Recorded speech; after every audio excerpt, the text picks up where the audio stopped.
안녕하세요. 사무이 공포라디오 애청자입니다. 불과 얼마 전까지 코로나 바이러스의 전 세계적인 유행으로 전 인류가 큰 위기를 겪었는데요. 최근에 문득 떠오른 일이 있어 이렇게 제보를 드립니다. 여러분은 영화에 나오는 미치광이 과학자에 대해 알고 계신가요? 여러분 주변에 그런 인물이 있다면 기분이 어떨 것 같으세요? 지금부터 제가 풀어낼 이야기는 영적인 세계나 오컬트와는 조금 다른 이야기입니다. 오히려 그런 종류의 이야기보다 더 소름 돋는 이야기가 될 것 같습니다. 이야기의 내용 중에 생명과학과 관련된 용어가 가끔 등장할 텐데 그건 제가 최대한 풀어드릴 테니 이 부분은 감안해서 들어주시기 바랍니다.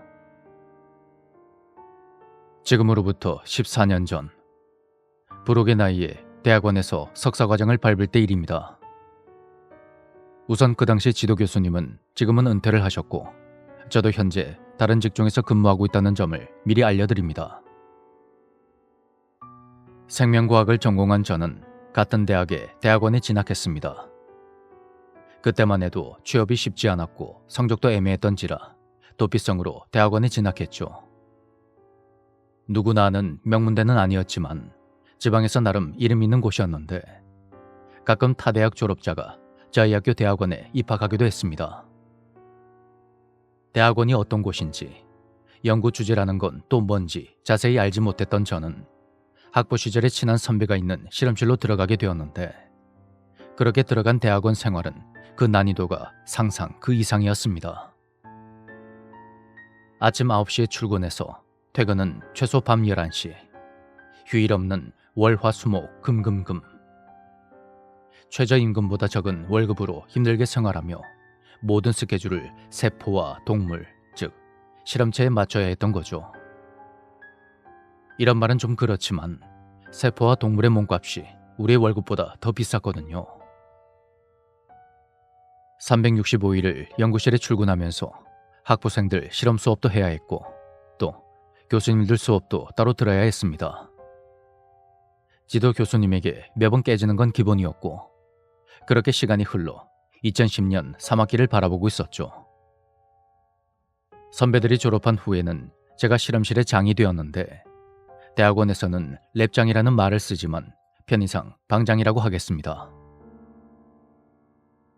지도 교수님이 워낙 괴팍했던 탓인지 박사 과정을 받는 선배들은 아무도 없었습니다. 당시 저희 실험실은 아데노 바이러스를 연구했는데 이 바이러스가 각 대학과 연구기관에서 연구용으로 많이 쓰입니다. 그때는 선배들도 그랬고 제가 방장이 됐을 때 후배들도 전부 남학생이었습니다. 아무래도 대학원 생활이란 게 쉽지가 않았고 바이러스 연구가 위험하다는 인식 때문인지 몰라도 여학생이 드물었죠. 실험실에는 제가 3학기 차, 제 후배 2명이 2학기 차 이렇게 3명이 있었는데 서로에게 피해주지 않고 그냥 각자 조용히 할 일을 하는 분위기였어요.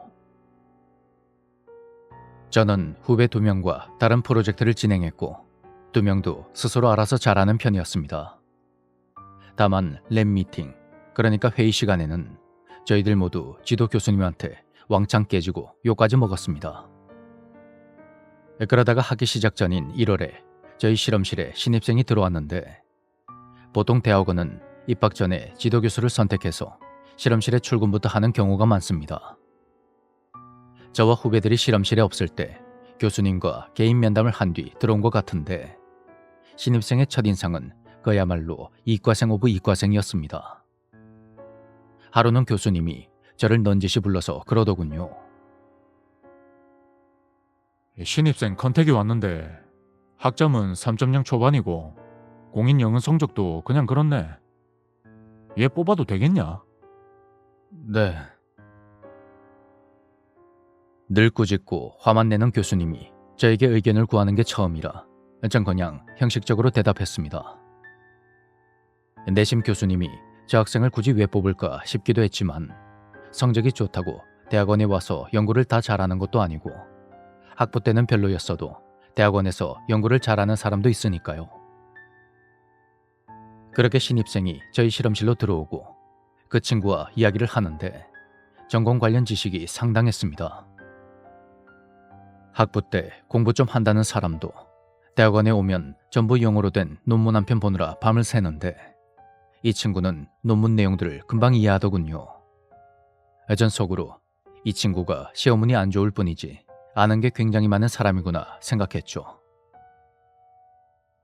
며칠 후 신입생이 정식으로 실험실에 출근했고 제가 사수로서 그 친구에게 실험을 알려줬습니다. 여기서 이해를 돕기 위해 간단히 설명을 드리자면 세포에 배양액을 뿌려두면 아데노바이러스가 알아서 감염이 되고 나중에 세포 안에서 증식하여 터져 나옵니다. 이걸 원심분리로 돌리면 무거운 세포 찌꺼기가 가라앉고 가벼운 바이러스 입자들이 위쪽으로 떠오르는데 이걸 채취해서 영하 20도로 냉동 보관했다가 나중에 풀어서 사용합니다. 이걸 계속 세포에 감염시켜 증식해서 많은 양을 얻을 수도 있고 실험 쥐꼬리에 혈관 정맥에 주사하여 감염 여부를 확인할 수 있죠. 이외에 다양한 실험이 있는데 설명은 이 정도로 하겠습니다. 근데 이 친구가 실험은 열심히 하는데 그만큼 데이터 결과가 안 나오는 겁니다. 사실 생물 실험이라는 게 영화처럼 결과가 한 번에 뚝딱 나오진 않습니다. 100번 실험에서 한 번 나오는 경우도 있고 매뉴얼 그대로 진행해도 결과가 안 나오는 경우가 정말 많거든요. 특히 석사 1학기 차이는 정말 죽어라 실험해도 데이터가 안 나오는 게 정상입니다. 랩 미팅 때 지도 교수님이 데이터가 왜 이렇게 안 나오냐고 욕을 해도 논문 내용 발표 시간엔 신입생이 우리가 모르는 것들도 얘기하고 하니까 교수님이 화가 풀리곤 했거든요. 그만큼 논문을 정말 잘 읽는 친구인데 데이터는 정말 안 나왔습니다. 그렇게 한 달이 지나도 데이터 나온 것이 없으니까 하루는 랩 미팅 때 교수님이 신입생에게 심한 폭언을 쏟아냈습니다. 저는 방장이자 사수로서 녀석을 다독일 겸 둘이 술이나 한잔하자며 신입을 데리고 나갔죠. 아유, 힘들지? 그 교수 원래 뭐 같아? 아니 우리가 한두 살 먹은 어린애도 아니고 좋은 말로 하면 될 텐데 저렇게 자기 성질을 부린다니까. 우리가 뭐 죄인이냐? 노예야? 비싼 돈 내서 학교 다니면서 이게 뭔 삽질인지 나도 가끔 회의감 든다니까. 아니 실험을 해도 안 나오는 걸 어쩌라고. 안 그래? 네, 야, 오늘은 그냥 마시고 한숨 푹 자자. 이제 어쩌겠냐. 마음에 담아둬봐야 우리만 손해야. 자, 한잔해. 저는 녀석에게 직접 고기를 구워주면서 이런저런 말을 했습니다. 넌 그럼 퇴근하면 뭐해? 뭘로 스트레스 풀어? 그냥 자는데요. 야, 요즘 스마트폰 진짜 장난 아니지 않냐? 나도 이참에 한 대 사려고. 완전 대박이지 않아? 예. 야, 그러고 보니까 요즘 페이스북이란 거 많이 하던데 너도 있어? 아무리 봐도 난 싸이월드 감성이 더 좋던데. 네, 야, 올해 남아공 월드컵 어느 나라가 선방할 것 같냐? 글쎄요. 그래도 명색이 선배가 앞에서 고기 먹여가며 원맨쇼를 하는데 녀석에 딱히 반응이 없더군요. 괜히 머쓱해져서 그냥 말없이 술을 마시는데 녀석이 갑자기 이런 말을 꺼냈습니다. 선배, 에볼라랑 인플루엔자 특성을 둘 다 갖춘 그런 바이러스가 있다면 어떨 것 같아요? 에? 갑자기? 그 말의 의미를 그때는 잘 몰랐습니다. 인플루엔자 바이러스라면 그 전부터 신종플루가 유행했기 때문에 이미 알고 있었는데 갑자기 그런 걸 물어보니 좀 당황스럽더군요. 저는 속으로 이 녀석이 유행 따라서 신종플루를 연구하고 싶은데 우리 방에서 다른 연구를 하니까 그런 건가 싶어 기분이 조금 상했습니다. 야, 우리 방은 아데노 바이러스 연구하는 실험실인 거 너도 알잖아. 나니까 들어주는 거지. 교수님 앞에서는 그런 말 하지 마라. 교수님이 연구하는 주제 외에 다른 얘기 꺼내는 거 안 좋아해. 아, 네. 이건 저와 같은 전공을 하셨던 분들이 있다면 잘 아실 텐데, 특히나 학생들이 다른 교수님의 연구 주제가 본인이 하는 것보다 더 인기 있다는 뉘앙스를 조금이라도 내비치면 교수님이 극대노를 하시는데, 이건 저희 교수님 외에 다른 교수님들도 마찬가지일 거라 생각합니다. 그렇게 제가 정색하며 말하자 신입도 기분이 상한 듯 했고, 순간적으로 욱한 것이 미안해서 그날 제가 술값을 계산한 뒤 녀석을 달래서 집으로 보냈습니다. 근데 나중에 녀석의 말을 생각해보니 괜히 소름이 돋더군요. 에볼라 바이러스는 치사율이 90%가 넘고 감염 시 온몸에 장기가 썩고 출혈이 계속되다가 죽는 아주 위험한 바이러스입니다. 영화에 종종 나오는 소재인데, 이렇게 치사율이 높은 바이러스는 전염성이 약합니다. 숙주가 없으면 살 수 없는 게 바이러스인데, 치사율이 높아 숙주가 죽게 되니까 바이러스도 소멸하게 되는 거죠. 그에 반해 인플루엔자 바이러스는 치사율이 아주 낮은 대신 호흡기로 전파되며 전염성이 아주 높습니다. 그러니까 녀석의 질문인 즉슨 에볼라의 치사율과 인플루엔자의 전염성을 모두 갖춘 그런 바이러스가 있다면 어떨 것 같냐는 의미였던 것입니다. 하지만 그때까지만 해도 녀석이 바이러스 특성에 관심이 많구나 하고 말았죠. 그렇게 시간이 흘러 4월이 되었는데 언제부턴가 신입이 세포 배양을 엄청나게 하기 시작했습니다. 슬쩍 보니 원래 우리 프로젝트에 쓰는 세포들 말고 다른 여러 종류의 세포들을 액체 질소에서 꺼내어 배양시키고 있더군요. 좀 이상하긴 했지만 녀석이 나름 열심히 하는구나 하고 말았습니다. 녀석이 이론적으로는 완벽하지만 데이터 결과가 워낙에 안 나오니 답답해서 그러나 보다 싶었죠. 그런데 녀석이 실험하는 양에 비해서 랩미팅 때 발표하는 결과는 너무 적은 겁니다. 실패한 실험이라도 데이터를 최대한 많이 발표를 해야 교수님에게 그래도 열심히 했다는 인상을 줄 수 있으니까요. 하지만 신입은 우리와 비교해서 3배 이상의 실험 재료를 쓰면서도 데이터 발표는 거의 하지 않았습니다. 야, 이거 재료비가 다 얼마인지 알아? 무식하게 열심히만 하지 말고 머리 좀 굴려가면서 하란 말이야. 생각이란 걸 하는 거야. 어? 머리는 장식으로 달고 다니냐? 실험 소모품이 소진되는 속도가 빠른 것을 이상하게 본 교수님이 결국 신입에게 폭언을 했고 교수님 방에서 큰 소리가 났습니다. 아우 씨, 괜히 덜 떨어진 놈을 받아가지고 성적이고 뭐고 형편없는 놈을 거둬줬더니 밥이나 축 내고 뭔 헛짓거리 하는 거야. 이딴 걸 제자라고 받아서 내가 어휴. 말 다 했어요.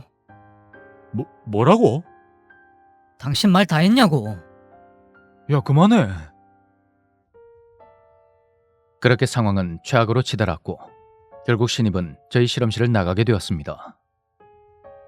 이 정도로 트러블이 생겨서 실험실을 나가게 되면 사실상 이쪽 분야로 가는 건 포기해야 했는데, 이 분야에서 지도교수 눈밖에 나면 다른 대학원에 가기도 쉽지가 않으니 전공을 그만두고 떠날 각오를 해야만 합니다.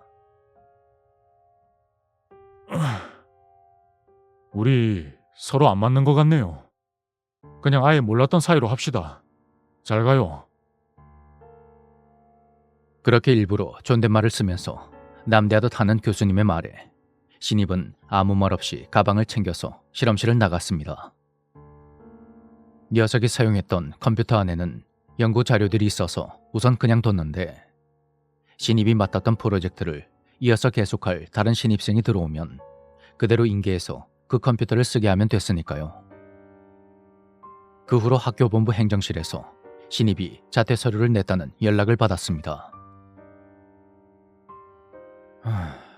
데이터가 안 나와서 그렇지 녀석 아는 것도 많고 열심히 하는 애였는데 참 교수님도 이번엔 너무하셨네. 저는 내심 그런 씁쓸한 생각이 들었고 신입이 그만둔 지도 어느덧 2주가 지났습니다. 어느 날 공용 사육실의 쥐들이 10마리가 한꺼번에 죽은 채로 발견됐습니다. 참고로 사육장은 실험실 외부에 있었는데 쥐를 포함해서 다른 실험 동물들이 100마리가 넘게 있었고 사육실은 바로 실험할 수 있도록 자익과 내부에 작은 규모로 마련되어 있었습니다. 쥐의 사체를 살펴보니 몸에 상처는 없었는데 피를 흘린 쥐도 있더군요. 공용 사육실에는 다른 교수님의 실험실에서 쓰는 쥐도 같이 있어서 다른 실험실 박사과정 형님이 학생들을 다 모아서 이렇게 물었습니다. 이게 어떻게 된 거야? 어제 여기 사육실 누가 썼어?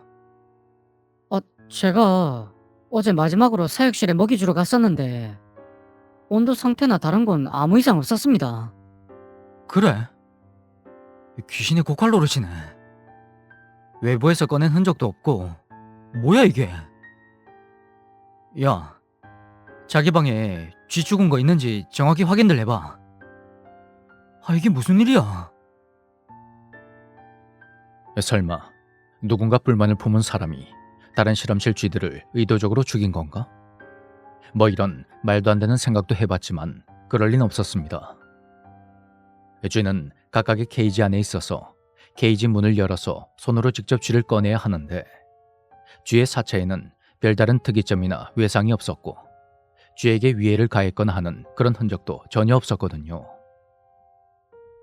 피를 흘린 채 죽은 쥐를 다른 실험실 형이 해부했는데 놀랍게도 내부의 장기들이 전부 썩어 있는 겁니다. 쥐들이 쓰는 식수병에 누군가 독극물을 넣었나 의심도 해봤지만 물은 아무런 색도 없었고 냄새도 나지 않았습니다. 화학물질이라면 색깔이 있고 알코올이나 포름알데히드 같은 무색이라도 쥐가 살짝 맛을 보고 더 이상 먹지를 않습니다. 처음 사체를 발견하고 그 다음날 또다시 10마리 이상의 쥐가 죽었고 결국 5일 만에 수십 마리의 쥐들이 모두 죽고 말았습니다. 이쯤 되니 다른 실험실 교수님들도 화가 나서 교수회의 때 서로 언성을 높이기도 했다더군요. 하지만 모든 실험실의 쥐들이 전부 죽었으니 서로를 탓하며 책임 소지를 캐기도 그렇고 해서 그냥 사육실 자체를 전부 청소하고 소독을 한 뒤 CCTV까지 설치를 했습니다. 며칠 후 사육실에 자주 들렀던 다른 실험실의 여자 선배 2명과 처음 쥐의 사체가 발견되었을 때 그걸 해부했던 형님 1명이 피를 토하고 기침을 했습니다. 다행히 다들 병원 치료를 받은 뒤에 다 나았다고 했는데 이상한 건 이뿐만이 아니었습니다. 제가 거주하는 학교 근처 원룸 근처 그리고 학교 밖에서 길고양이들의 사체가 지속적으로 발견이 되는 겁니다. 그리고 근방에서 강아지를 키우는 지인분들이 있었는데 심지어 그 중에 강아지 몇 마리가 죽었다는 말까지 들리더군요. 길고양이를 싫어하는 누군가가 먹이에 살충제를 뿌려서 일부러 죽게 만드는 건가 싶어 일단 신고를 했는데 이상하게도 먹이를 토한 흔적은 없었습니다. 경찰도 몇 번 보러 왔었는데 끝내 잡지 못했고 계속 확인해 보겠다는 말만 하고 그렇게 돌아갔죠. 그러다가 실험실 정리도 할 겸 그만둔 신입이 쓰던 컴퓨터의 연구 데이터가 필요해서 자료를 찾아봤는데 파일 이름 앞에 샵 표시가 들어간 게 몇 개가 있더군요. 파일 이름은 보통 저희 실험실에서 연구하는 바이러스 이름을 붙여서 아데노바이러스 땡땡땡 이런 식으로 붙이는데 그 앞에 샵이 붙은 이름 전체가 영어로 된 파일들이 있었습니다. 이게 뭐야? 에볼라 바이러스의 유전체 서열, 인플루엔자 바이러스의 유전체 서열. 에볼라랑 인플루엔자 관련 논문들도 있네. 얘가 프로젝트는 안 하고 엄한 것만 하고 있었던 거야?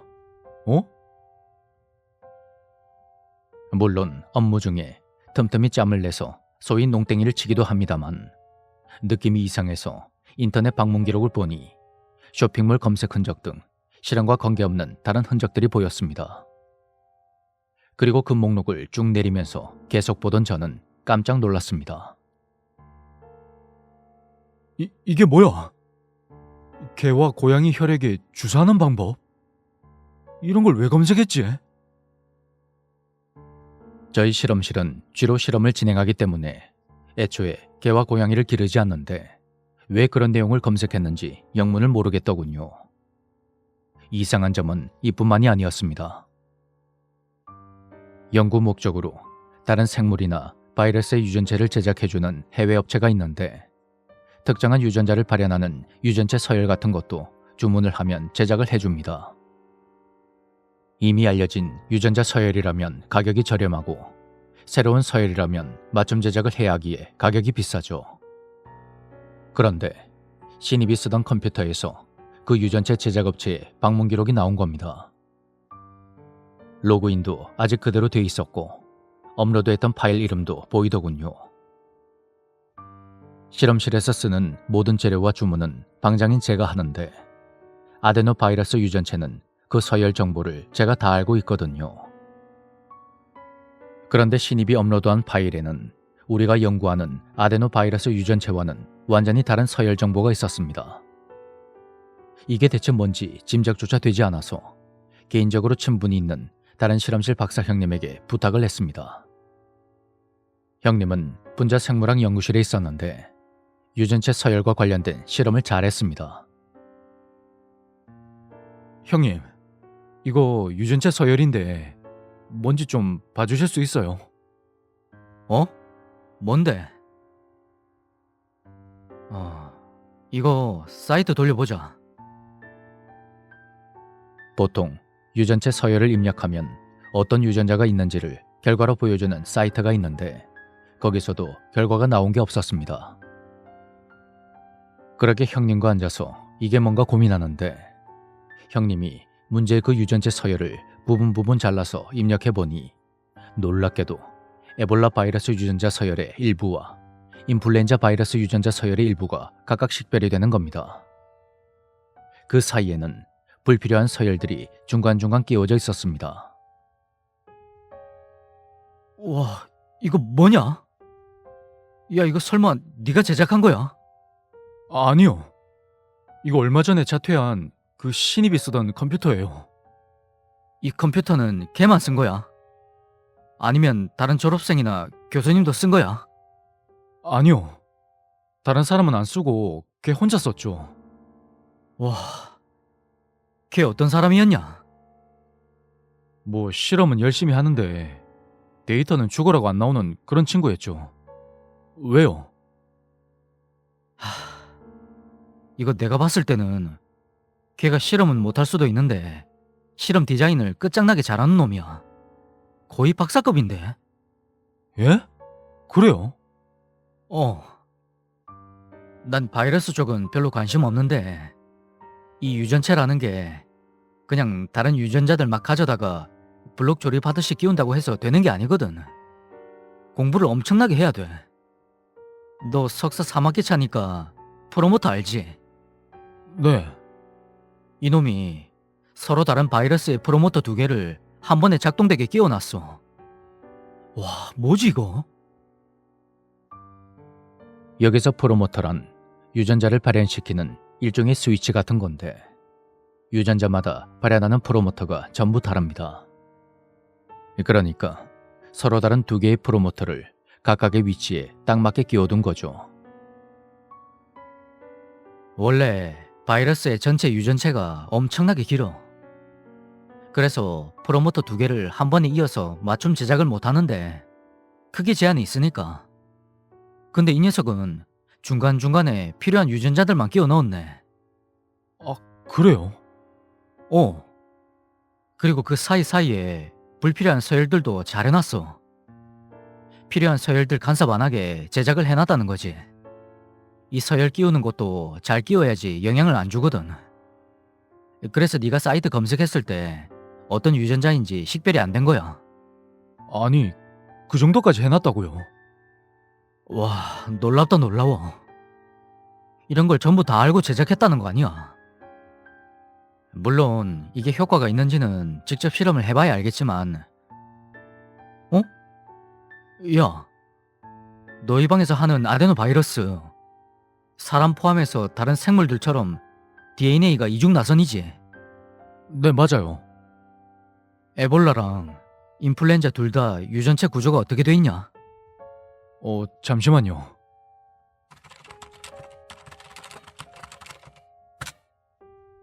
아, 맞네. 둘 다 음성 단일가닥 RNA네요. 참고로 사람을 포함한 모든 생물은 유전체인 DNA가 이중나선 구조입니다. 그에 반해 바이러스는 그 유전체가 아주 다양한데요. 이중나선 DNA, 단일가닥 DNA, 이중나선 RNA, 양성 단일가닥 RNA, 음성 단일가닥 RNA 등 꽤나 다양하죠. 문제의 유전체 서열을 잠시 동안 가만히 보던 형님이 입을 열었습니다. 와, 이거 진짜 미친놈이네. 음성 단일가닥 RNA는 원래 서열에 반대되는 서열로 제작해야 되는데 이걸 했다는 건 분자 생물학까지 다 알고 있다는 거야. 박사과정 하는 사람도 이런 거 다 아는 사람 드물어. 이걸 다 고려해서 제작 주문을 했다는 건 대체... 와, 황당하네. 그건 누가 이렇게 떠들어? 교수님 안녕하세요. 야, 너 같으면 안녕하겠어? 너희 교수가 남의 실험실 와서 이렇게 떠들라고 가르쳤냐? 어? 박사식이나 한다는 놈이 못 배운 티나 내고 앉았어. 어? 죄송합니다. 그런 교수님의 인격 모독에 기분이 상한 형님은 실험실을 나가버렸고, 저도 교수님에게 한바탕 욕을 먹은 뒤 실험실 냉장고를 정리했습니다. 그만둔 신입이 썼던 아데노바이러스 샘플 튜브도 그대로 남아있었는데, 그 친구가 했던 그 수많은 실험에 쓰기에는 샘플량이 턱없이 부족해 보였습니다. 아니, 이 눈꽃만한 양으로 그 많은 실험을 했다는 거야? 연구 노트는 꽉꽉 채워놨던데 대체 그동안 뭘 한 거야? 그런 의문이 생긴 저는 녀석이 썼던 연구 노트를 들여다봤습니다. 노트에는 원래 우리가 진행했던 아데노바이러스 프로젝트에 대한 내용이 쓰여 있었는데, 보통 연구 노트에는 실험 과정과 그 내용, 그리고 논문에 있는 이론도 쓸 수 있습니다. 녀석은 논문 내용을 빼곡히 써놨는데 그 전에 진행했던 세포 배양 실험에 대한 내용은 빠져 있었습니다. 뭐야? 세포 배양 실험을 그렇게 많이 해놓고 그 내용은 왜 안 썼어? 진짜 이상한 놈이네 이거. 그로부터 며칠 후, 거래처인 시약회사의 판매 담당 대리님과 잠시 이야기할 기회가 있어서 밖에서 식사를 하게 되었습니다. 대리님도 저희 교수님의 일명 갑질 때문에 기분이 많이 상해 있었죠. 대리님, 저희 교수님 때문에 힘드시죠? 괜찮습니다. 뭐 하루 이틀도 아니고. 방장님이 더 고생이 많죠. 근데 얼마 전에 그만뒀다던 그 새로 왔다던 분 있잖아요. 아, 네. 그분이 개인 사비로 뭘 주문한 적이 있는데 자기 사비로 사는 거니까 영수증은 교수님이랑 실험실 사람들은 모르게 하자고 하더라고요. 네? 그래서 어떻게 됐어요? 사실 회사 입장에서는 하나라도 사주면 좋은 거니까 그분을 밖에서 따로 만나서 개인적으로 판매를 했어요. 그게 200만 원이 넘었는데 능력이 있는 분이었나 봐요. 그때 뭐 구입했는지 아세요? 저희 회사 과장님이 아실 건데 잠시만요. 나중에 알고 보니 녀석이 주문한 게 다름 아닌 자신이 제작한 유전체 서열이었습니다. 그걸 해외로 주문해서 실험실 사람들 몰래 따로 받았던 거였죠. 주문한 물건이 도착한 시기는 신입이 갑자기 세포 배양을 많이 했던 그 시기와 겹쳤습니다. 이 모든 걸 저희는 당연히 몰랐고요. 기억을 더듬어 보니 실험 냉장고에 그동안 못 봤던 시약처럼 생긴 병이 있었는데, 신입이 그만두고 난 뒤에는 또 그게 사라지고 없었습니다. 2학기차 후배들이 따로 쓰는 건 줄 알고 물어봤는데 다들 모르겠다고 했고요. 이걸 교수님께 말씀드릴까 고민하던 저는 그냥 포기했습니다. 말씀을 드려봐야 어차피 결론은 제 실험 데이터에 대해 욕먹는 거였으니까요. 원래 신입이 하던 프로젝트가 데이터가 안 나오면 계속 실험을 해야 하니 세포를 많이 쓰기도 하고요. 또 녀석이 실험실 연구비를 쓴 것도 아니었기에 교수님께 말씀드려봐야 크게 신경 쓰지 않을 것 같기도 했습니다. 하지만 선배, 에볼라랑 인플루엔자 특성을 둘 다 갖춘 그런 바이러스가 있다면 어떨 것 같아요? 술자리에서 했던 그 질문이 갑자기 생각났습니다. 여기서 또 설명드릴 내용이 있는데 이 바이러스라는 게 아무 세포나 감염시키는 게 아니라 궁합이 맞는 수용체 단백질을 가지고 있는 세포만 감염을 시킵니다. 예를 들면 에이즈 바이러스는 CD4라는 단백질을 인식하고 얼마 전까지 유행했던 코로나 바이러스는 ACE2라는 단백질을 인식하죠. 또 인플루엔자는 시알산이 포함된 단백질을 인식합니다.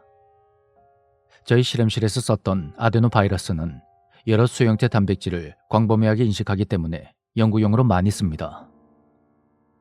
저는 잠시 생각에 잠겼습니다.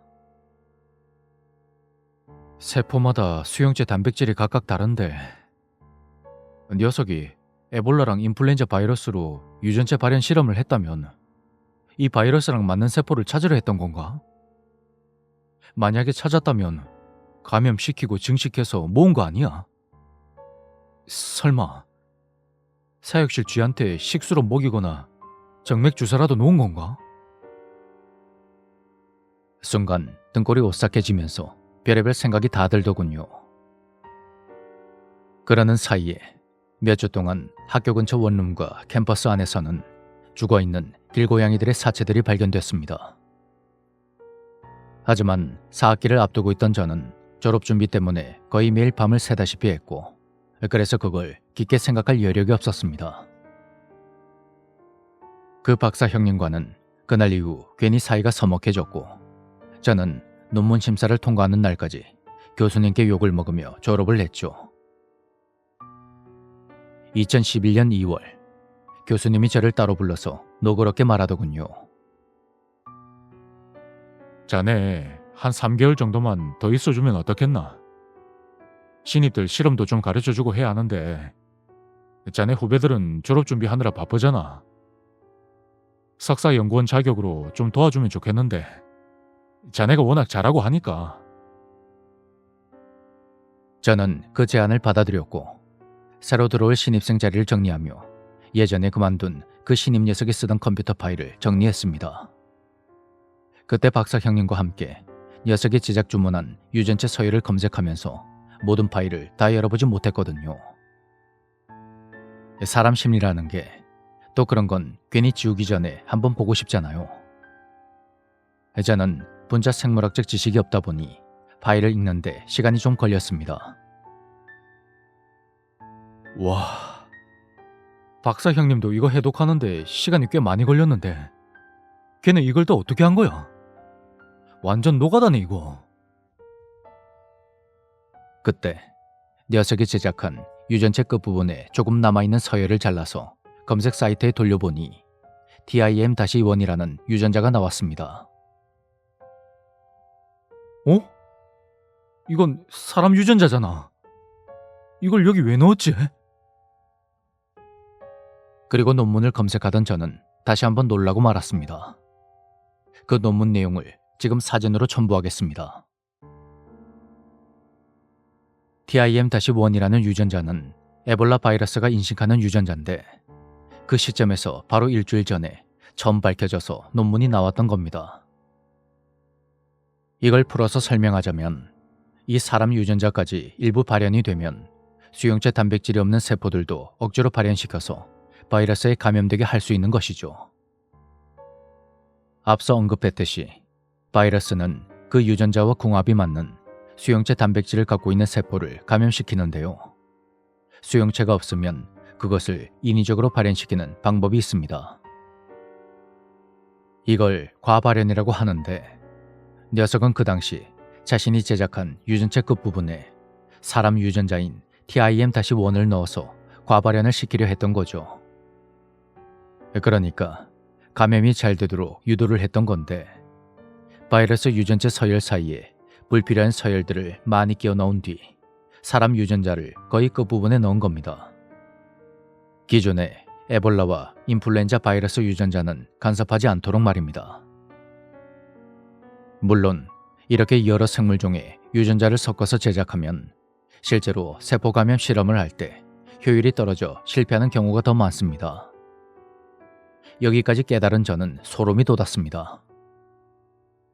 그 이전에 에볼라 바이러스와 TIM-1 유전자와의 관계를 실험한 논문들이 조금 있긴 했는데 2011년 논문으로 나오기 전까지는 정확히 증명된 게 아니었습니다. 그 신입이 문제의 유전체를 제작했을 때 이걸 어떻게 알고 제작을 했냐는 거죠. 이 자료를 따로 빼갈까 하다가 괜히 의심스러운 행동을 하기 싫어서 그 자리에서 신입이 남긴 모든 자료를 전부 지워버렸습니다. 그간 교수님에게 온갖 폭언과 압박에 시달리며 결과가 나오지 않는 연구를 진행하는 것도 너무 힘들었고 신입이 숨겨둔 자료를 보고 나니 갑자기 이 분야가 너무 두려워졌습니다. 석사를 겨우 졸업하고도 아직 이 분야를 잘 모르겠고 그렇다고 박사과정을 하는 건 더욱 부담이 되었던 저는 결국 그의 5월 말을 끝으로 미련 없이 실험실을 나왔습니다. 그 후로 지도 교수님과는 연락을 완전히 끊어버렸죠. 지금 저는 제 전공과는 완전히 다른 분야에서 심적으로 여유있게 일하고 있습니다. 그때 그 신입은 대체 어떤 사람이었을까요? 제가 그때 사육실에서 죽어있던 쥐의 혈액을 채취해서 그 유전체 서열을 분석했다면 어땠을까요? 그때는 가격이 상당했는데 요즘은 이 유전체 서열 분석을 제 사비로 충분히 할 수 있을 정도로 어렵지 않은 일이 되었거든요. 만약 쥐의 혈액으로 분석한 그 서열이 그 친구가 제작한 유전체 서열과 같았다면 설마 그는 누구도 생각하지 못한 에볼라와 인플루엔자 두 가지 특성을 모두 가진 그런 바이러스를 만들어내는데 성공한 것이 아닐까요? 그 친구가 지금 어떤 분야에서 일하고 있을지 궁금한데 그게 제발 이쪽 분야는 아니길 바랍니다.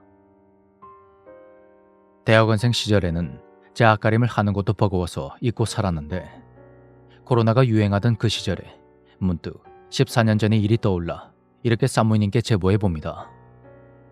길고 긴 이야기를 들어주셔서 감사합니다.